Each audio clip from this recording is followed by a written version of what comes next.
എം.ടി. വാസുദേവൻ നായരുടെ വിയോഗം മലയാളക്കരയ്ക്കാകെ തീരാ നഷ്ടമെന്ന് രാജ്മോഹൻ ഉണ്ണിത്താൻ എം.പി. എം.ടിക്ക് പകരം വെക്കാൻ ആളില്ല. എം.ടിയുടെ സിംഹാസനം ഒഴിഞ്ഞു തന്നെ കിടക്കുമെന്നും ഉണ്ണിത്താൻ. ശ്രീ എം.ടി. വാസുദേവൻ നായർ വിട പറഞ്ഞത് വളരെ വേദനയോടുകൂടിയാണ് മലയാളം ലോകം മൊത്തം ശ്രദ്ധിച്ചത്.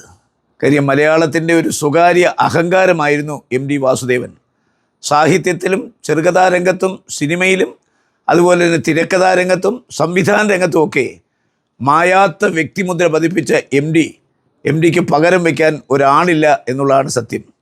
നമുക്കറിയാം, നമ്മുടെ മലയാള ഭാഷാ പിതാവെന്ന് പറഞ്ഞാൽ തുഞ്ചത്ത് എഴുത്തച്ഛൻ, ആ തുഞ്ചൻ സ്മാരകമൊക്കെ ഇന്നു കാണുന്ന നിലയിലേക്ക് എത്തിക്കാൻ കാരണഭൂതനായത് ശ്രീ എം.ടി. വാസുദേവൻ നായരാണ്. സാഹിത്യത്തിലും സിനിമയിലും അദ്ദേഹത്തിൻ്റെ സംഭാവനകൾ, അതിലെടുത്തു പറയാൻ കഴിയുന്ന രണ്ടു കാര്യങ്ങൾ, ഒന്ന് രണ്ടാമൂഴമാണ്.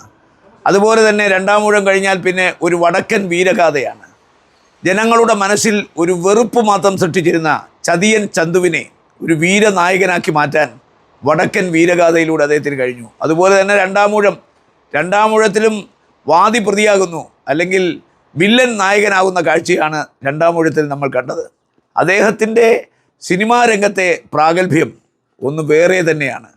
അതുകൊണ്ട് ശ്രീ എം.ടി. വാസുദേവൻ നായരുടെ വിയോഗം മലയാളത്തിന്, അതുപോലെ മലയാളക്കരയ്ക്കാകമാനം ഒരു തീരാ നഷ്ടമാണ്. ഇനി ആ സിംഹാസനം ഒഴിഞ്ഞു കിടക്കും. മലയാള സാഹിത്യ രംഗത്തെ കുലപതിയായിരുന്ന അദ്ദേഹത്തിൻ്റെ ദേഹവിയോഗത്തിൽ എനിക്കുള്ള അനുശോചനം ഞാൻ രേഖപ്പെടുത്തുന്നു. സംതപ്ത കുടുംബാംഗങ്ങളെ ദുഃഖമറിയിക്കുന്നു.